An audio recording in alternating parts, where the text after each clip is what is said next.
Boa noite, pessoal. Vocês estão conseguindo me ouvir?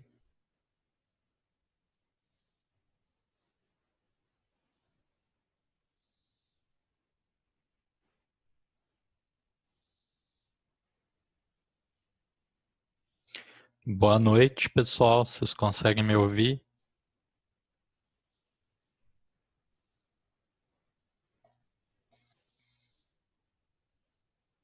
Joia.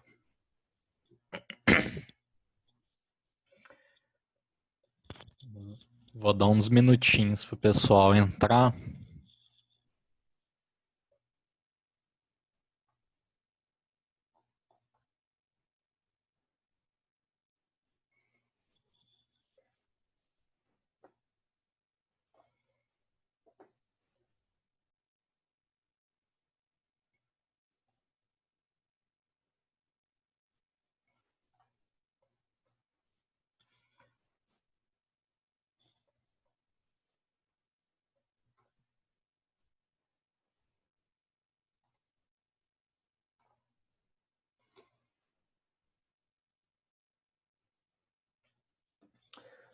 Boa noite, gente. Espero que esteja dando para ouvir bem.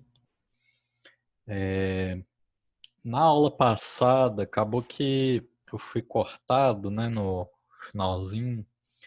Não deu para finalizar o raciocínio todo, mas eu mandei no grupo. O seguinte, para vocês assistirem esse vídeo aqui, né, e era mais uma curiosidade, né, a respeito dos ciclos celulares, da importância, né, o porquê que a gente estuda isso. E,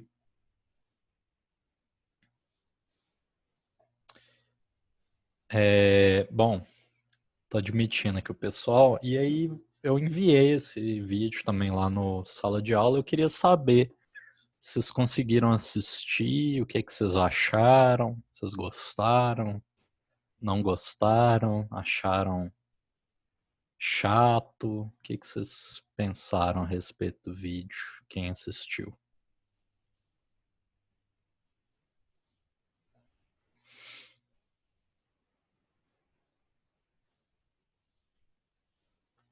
Bacana, gente. Quem não viu, eu recomendo assistir, tá? Por mais que seja uma coisa muito ligada à biologia, muito teórica e tudo mais, é um vídeo bem curioso, né? Porque, resumindo a ideia do paradoxo, para quem não assistiu, a pergunta que a gente faz é a seguinte: um rato, né, um camundongo, é um animal bem pequeno. E ele vive aí na média de algumas semanas, alguns meses, não passa disso. E para um animal aumentar de tamanho, né, a gente tem, por exemplo, uma baleia azul, que pesa aí cerca de 200 toneladas. É, uma baleia azul, ela não pode ter células maiores do que as de um camundongo, porque as células elas estão limitadas em tamanho, né? Elas têm um tamanho máximo que elas conseguem ter e continuarem sendo eficientes. Então, a solução que um animal tem para aumentar de tamanho é ter mais células. Se o animal tem mais células, né, isso quer dizer que elas se dividem mais, que ele tem que regenerar mais tecido, ele tem que produzir mais tecido para manter esse tamanho grande. Mas se ele tem mais célula, por que que ele vive mais? Por que que ele não tem mais câncer? Por que que é o ratinho, o camundongo, um animal pequeno que vive pouco tempo, que tem muito mais tumor, do que um animal grande, como uma baleia azul, uma baleia do Ártico, uma cachalote? Então essa é a pergunta, né? Hoje a gente já tem alguns indícios aí de genes que os animais grandes têm em maior quantidade, genes que protegem o próprio genoma, né, desses animais, genes que estão ali como produtores de proteínas que vão ajudar no reparo das células, como genes que vão ajudar esses animais a envelhecerem bem. E aí, eu passei rapidamente por essa questão daqui, e eu gostaria de fazer no mesmo esquema que da aula passada. Eu vou ler com vocês, essa questão veio do Enem também, tá? E vou dar um tempo para vocês responderem,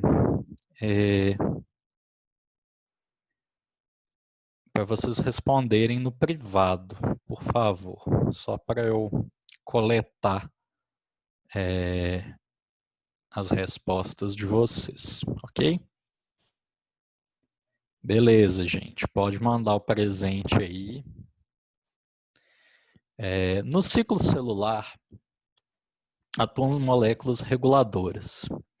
Dentre elas, a proteína P53 é ativada em resposta a mutações no DNA, evitando a propagação do ciclo até que os danos sejam reparados, ou induzindo a célula à autodestruição. Aí esse trecho foi retirado de um livro bastante famoso de biologia celular e pergunta-se o seguinte: a ausência dessa proteína P53 poderá favorecer a letra A, redução da síntese de DNA, acelerando o ciclo celular. B, saída imediata do ciclo celular, antecipando a proteção do DNA. C, ativação de outras proteínas reguladoras, induzindo a apoptose. D, manutenção da estabilidade genética, favorecendo a longevidade. Ou E, proliferação celular exagerada, resultando na formação de um tumor.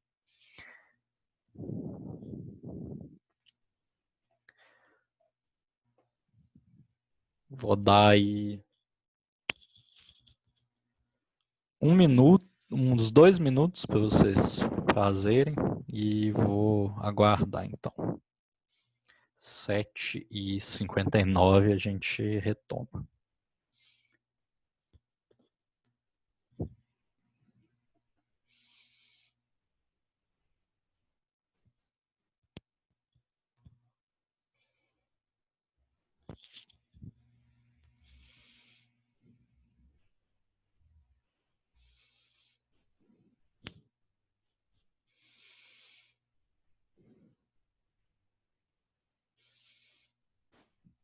Joia. Pessoal, só um lembrete quando vocês forem enviar, enviem no privado, tá? Para não acontecer de uma resposta influenciar as outras.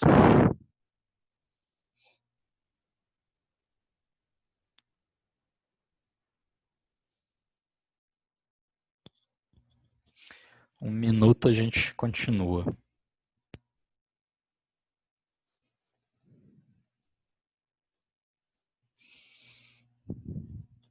Quem tiver em dúvida, vamos lá, é um treino isso, para vocês acostumarem com a ideia de escolher alguma alternativa, né? A gente está aqui treinando, e na hora da prova a gente vai ter que chutar, né? No gabarito não dá para marcar as duas ou as três que a gente está em dúvida. Então não tenham medo de chutar, tá? Aqui é a hora que a gente pode errar sem medo, que a gente pode discutir os erros, ver o que está dando dúvida. Beleza, 7h59, então vamos dar prosseguimento. A maioria de vocês respondeu corretamente, tá? É a letra E. E vamos lá. Vamos reler a questão. Opa, peraí que eu fiz uma confusão com o chat aqui. Vamos reler a questão. A gente tem algumas moléculas reguladoras do ciclo celular. Eu não comentei isso na aula passada com vocês para não gastar muito tempo, mas a mais conhecida e a mais estudada é essa proteína aí, a P53, tá? Ela é extremamente presente quando uma célula apresenta mutações no DNA. Ela começa a ter um genoma danificado. E esse genoma danificado estimula a produção dessa proteína P53, que é uma proteína que vai basicamente por dois caminhos. Ou ela vai tentar reparar o DNA que foi danificado, ou ela então vai induzir a apoptose, né? Vai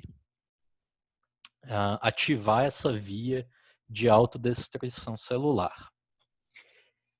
Lá no vídeo, voltando no paradoxo de Peto, um dos mecanismos propostos e que foi sequenciado, foi visto isso no genoma desses animais de tamanho grande, é que essa proteína P53 ela é bastante presente, ela é muito produzida em nesses animais grandes. Eles têm várias cópias desse gene para a proteína P53. Isso é uma das coisas que faz com que esses animais consigam viver muito. E aí vamos ver aqui. A ausência dessa proteína, ou seja, essa é uma proteína que verifica os erros no DNA, né? Ela é uma resposta a erros do DNA, na verdade, e que ela para o ciclo celular, ela interrompe o progresso do ciclo celular. Quando é que a gente tem mais mutações no DNA? Né? Quando que elas estão mais sujeitas a acontecer? Quando a célula está dividindo, quando ela está com o metabolismo dela ativo normalmente, ou quando ela está sintetizando mais DNA, quando ela está replicando o DNA dela. O que vocês acham?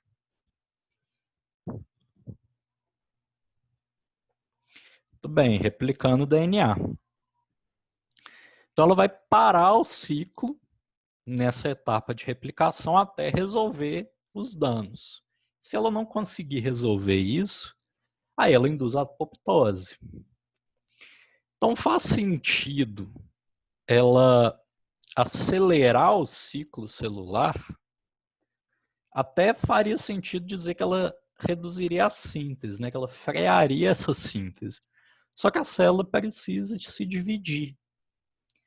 E ou ela tenta reparar o DNA, né? Reparar o material genético, ou então ela destrói a célula, né? Ou ela vai para a via de apoptose, de morte celular. Ela não pode parar a síntese simplesmente e prosseguir. A letra B, saída imediata do ciclo celular. Não tem muito como a célula sair do ciclo. Ela sempre vai estar em alguma etapa do ciclo. É possível, no caso de algumas células, como neurônios, elas pararem em uma etapa específica do ciclo. E a C, ativação de outras proteínas reguladoras, induzindo a apoptose. Mas se ela não tem a proteína, o que vai acontecer? Eu não tenho essa proteína reguladora, essa proteína que responde às mutações. Pelo contrário, eu não vou induzir a apoptose, eu vou impedir que a apoptose aconteça. Mesmo que a célula esteja cheia de danos, ela vai continuar se dividindo. D. Manutenção da estabilidade genética, favorecendo a longevidade. Pelo contrário, se eu não tenho essa proteína que regula o ciclo celular, ele vai ser descontrolado, eu vou ter uma divisão celular desenfreada. talvez essas células tenham uma longevidade muito grande, mas o organismo que tem elas não vai ter. Por isso que a resposta é a letra E. Sem essa regulação, sem esse marca-passo, sem esse freio, você vai ter uma proliferação celular muito forte, muito exagerada, e vai acontecer então a formação de um tumor.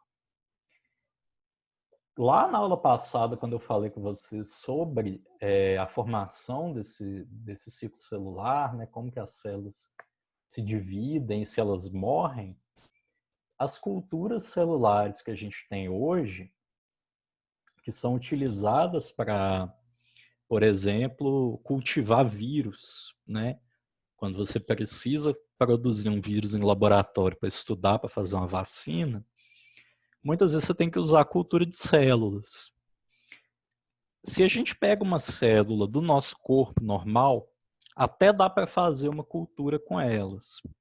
Mas é muito comum que ela perca o vigor com o tempo. Conforme as células vão se dividindo, chega um ponto em que elas acumularam mutações o suficiente para não conseguir cultivar mais essas células. Né? Elas acabam morrendo, entrando em senescência. E aí o que acontece? Boa parte das culturas que a gente utiliza, que são células imortalizadas, na verdade são células extraídas de tumor. Né? Elas não têm esses mecanismos reguladores, ok? Então, isso aí foi só para recapitular, para fechar essa ideia, tá? Da aula passada. Eu vi uma pergunta aqui no chat sobre as tartarugas. No caso das tartarugas, depende do tipo de tartaruga. Nem toda tartaruga tem uma expectativa de vida muito grande. E a gente tem algumas exceções em alguns grupos de longevidade, como é o caso das aves também, né? Os papagaios, as araras, eles podem viver durante muito tempo e não são animais necessariamente grandes, né? Aí existem outras coisas em jogo, tá? E esse paradoxo que eu apresentei a vocês, ele é muito mais uma questão para mamíferos, tá? Apesar dessas moléculas regulatórias serem praticamente as mesmas em todos os organismos, todos os animais nesse caso, né? Mas você vai ter diferenças no tipo de genoma, nas estruturas corpóreas desses animais, nos tecidos, você vai ter pequenas diferenças, ok? E aí, eu vou compartilhar aqui ainda.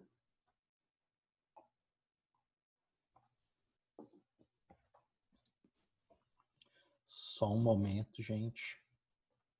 Enquanto eu tomo água.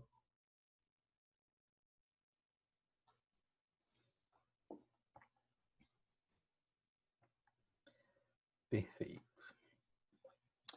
E aí, com isso, a gente fecha a aula passada.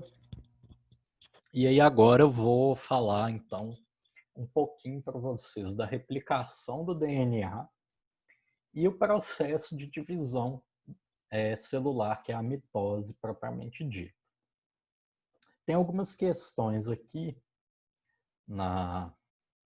nesses slides também, mas como nós estamos com um tempo um pouco curto, eu vou passar por elas e na próxima aula a gente faz, ok? Bom, primeira coisa que eu preciso falar com vocês é como que o material genético, como que o DNA é replicado, como ele é sintetizado lá na fase S, né? A fase de síntese do DNA. Eu não vou entrar em muitos detalhes, mas se vocês lembram bem, o DNA ele é uma fita dupla, né? Uma hélice. E para ele se replicar lá na fase S, eu preciso primeiro abrir essa fita dupla e eu preciso da ação de uma enzima, que é a DNA polimerase. Essa DNA polimerase é incapaz de produzir DNA a partir de uma fita simples de DNA. Ela precisa também de alguma região de fita dupla como referência. Para isso, a gente tem uma outra enzima que coloca pequenos fragmentos de RNA chamados de primers, tá? Ou de óligos, ou de iniciadores. Esses primers servem, então, para que a enzima que faz a replicação do DNA se ancore na fita dupla e consiga sintetizar a fita de DNA nova. Isso aqui tem uma implicação muito importante, que é que a replicação de uma fita de DNA ela segue um modelo semi-conservativo. O que isso quer dizer? Eu sempre vou ter metade da minha fita filha pertencente ao DNA mãe, ou DNA pai, né, a fita mãe, e metade, né, uma fita inteira de DNA novo, que foi sintetizado de novo ali na replicação. E a gente vai ter um fenômeno interessante, que como o DNA ele tem uma orientação aqui de 5' para 3', e essa enzima que faz a replicação também vai de 5' para 3' sintetizando, você vai ter um fenômeno interessante, que uma das fitas ela é produzida continuamente. Você tem um primer aqui, a enzima se ancora e ela começa a fazer a replicação. E ela vai direto. Ela vai lendo isso aqui e vai replicando tudo. Agora aqui embaixo, a gente tem uma fita que a gente chama de fita retardada ou fita lagging, né? Retardada no sentido de que ela vai tendo a replicação parada. Ela é atrasada em relação à fita líder. Por quê? Porque ela vai ter um pedaço aqui, aí ela vai sintetizar. Aí a enzima, ela já está com tudo isso aqui sintetizado. Mas para ela continuar a síntese, ela depende da abertura da dupla fita aqui. E quem faz a abertura dessa dupla fita é uma outra enzima, tá? A helicase. Vocês não precisam decorar esses nomes nem nada do tipo. Mas a helicase basicamente faz isso aqui. Se eu tenho uma fita, né? Uma fita dupla, como aqui, fone de ouvido é um ótimo exemplo disso. Se eu pego aqui e faço minha fita dupla e eu enrolo ela, igual o DNA, se eu tentar abrir ele só puxando aqui, vocês vão observar um fenômeno que é muito comum da gente ver com barbante, com fone de ouvido, com qualquer fio que você tenta separar à força. Se eu só venho abrindo assim, cada vez mais essa parte aqui vai ficando espiralada, vai criando uma tensão. O que a helicase faz, então, é abrir essa fita e, ao mesmo tempo, você tem uma outra enzima que vai girando essa fita de DNA para não ter essa tensão. E aí a enzima que replica a fita aqui no sentido de síntese da fita retardada, ela depende dessa abertura aqui, então ela tem um atraso de replicação. Ela vai, sintetiza um pouco para cá. Aí ela vem, espera os primers aparecerem aqui, ela continua sintetizando. E assim por diante. Ela vai fazendo isso em pequenos pedaços. E depois aqui você tem a junção de tudo, ok?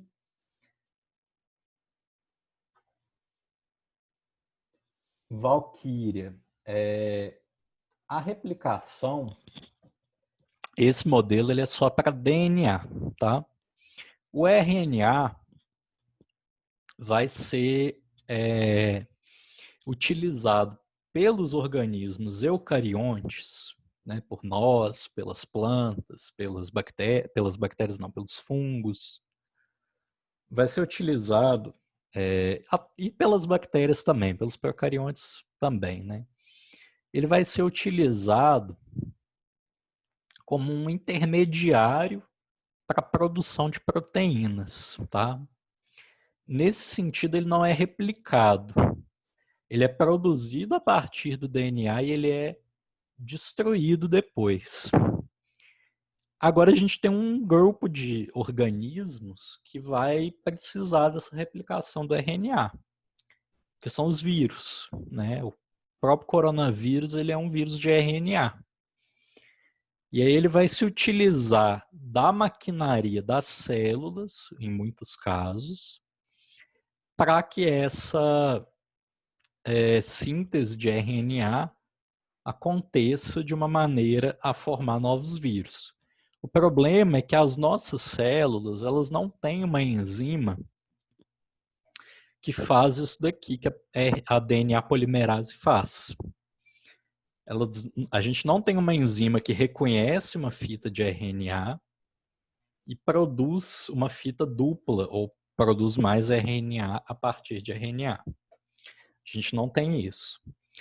Para isso acontecer, muitos dos vírus já vêm com a própria enzima dentro do capsídeo, dentro do vírus, pronta para replicar o material genético dele.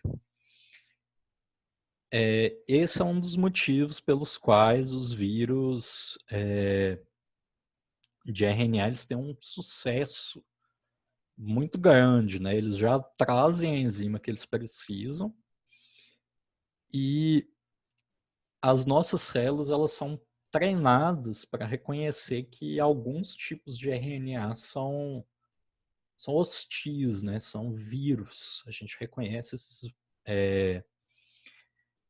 esses trechos de RNA soltos na célula como algo perigoso, né? Por isso que mesmo o RNA produzido pelas nossas células costuma ser degradado, mesmo sendo produzido pela própria célula, ele é degradado depois de um tempo, é uma medida de segurança, né?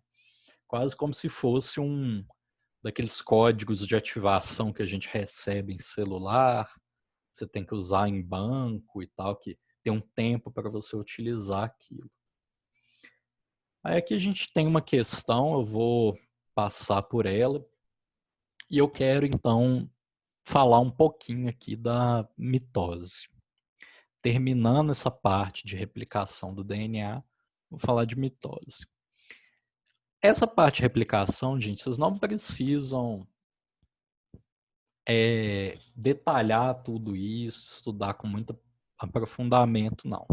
Você só precisa entenderem que aqui na fase S é quando o DNA foi duplicado. Isso tem que ficar bem claro para não confundir e achar que é na mitose ou na meiose que eu tenho síntese de DNA, ok? Bom, a gente estudou o ciclo celular e a gente viu que a gente tem a fase G1, a fase S, a fase G2 e a fase de divisão celular. De uma forma geral, a intérfase é uma etapa muito maior, muito mais longa da vida das células do que a fase de divisão celular, mesmo em um tecido que está sofrendo sucessivas divisões. Então, ó,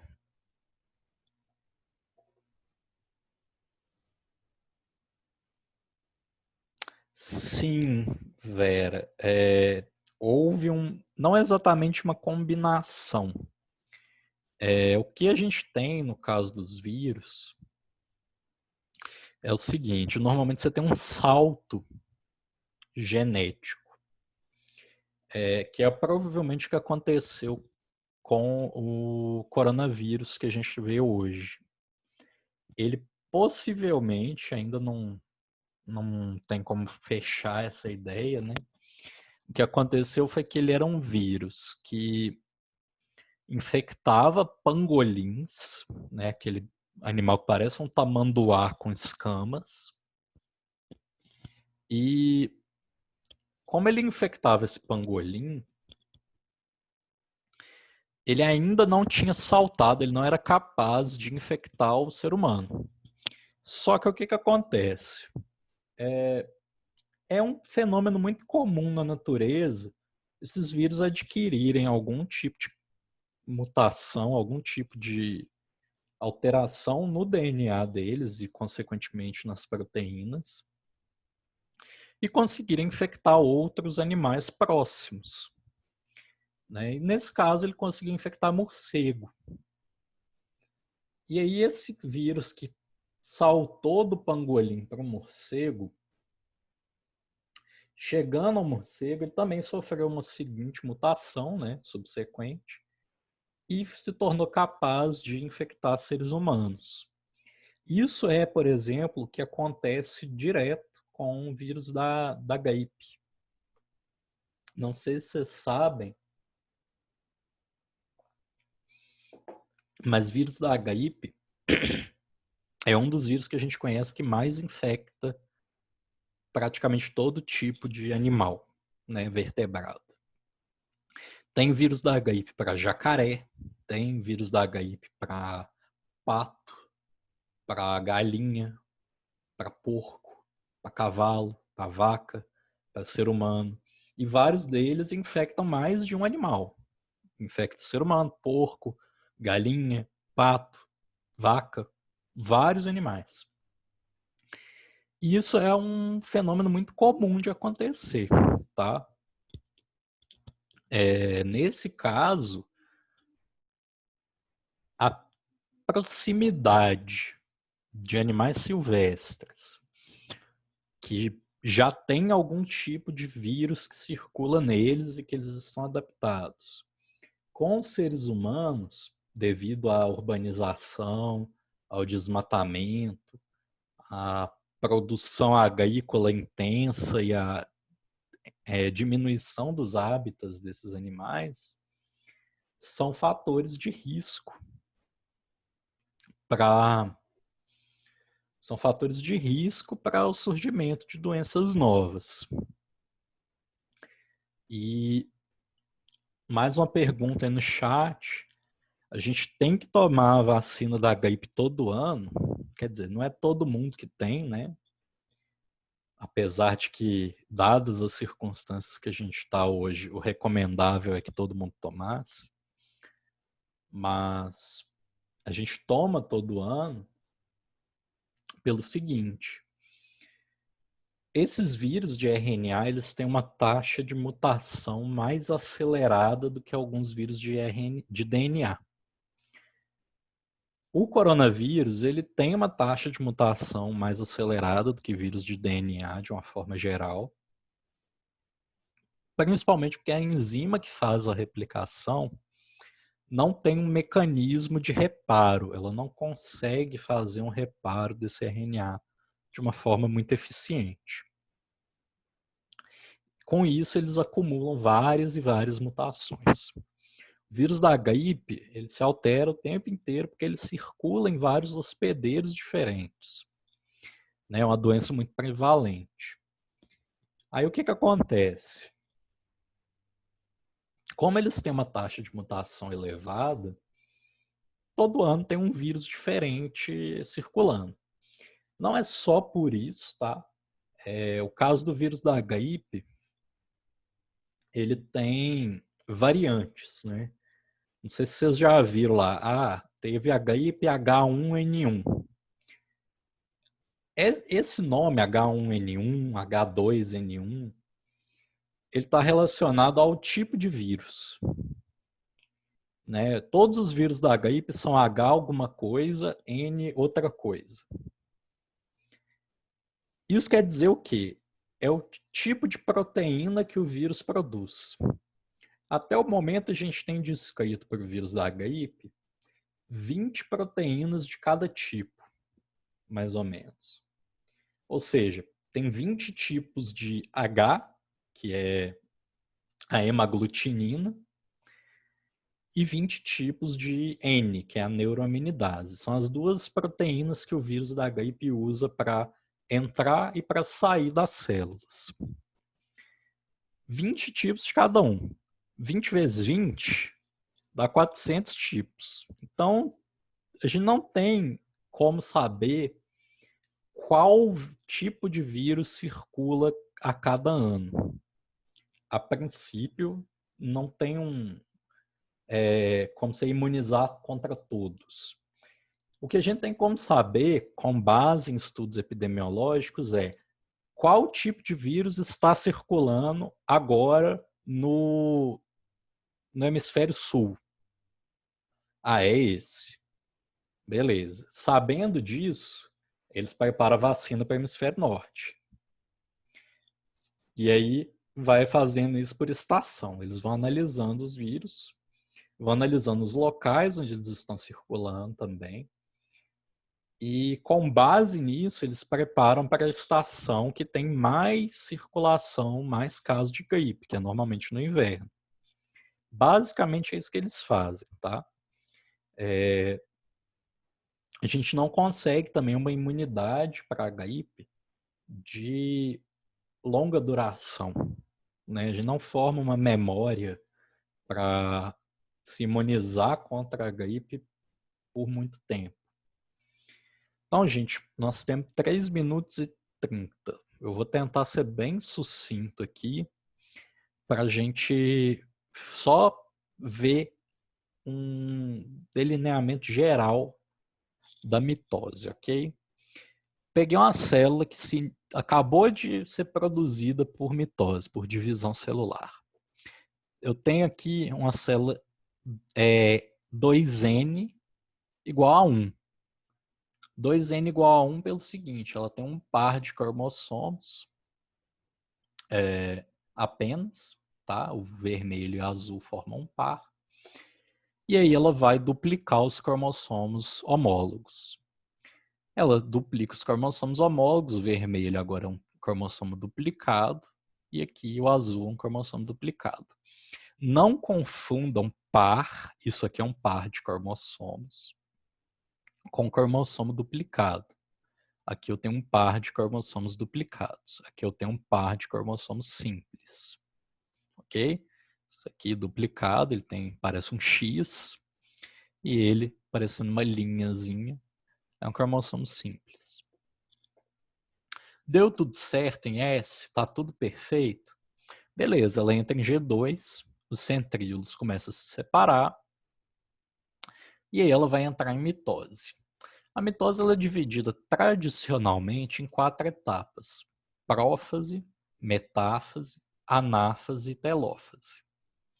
Na prófase, a gente vai ter a formação do fuso acromático e a condensação dos cromossomos. Ou seja, esses cromossomos que foram formados vão ficar o mais compactados possível.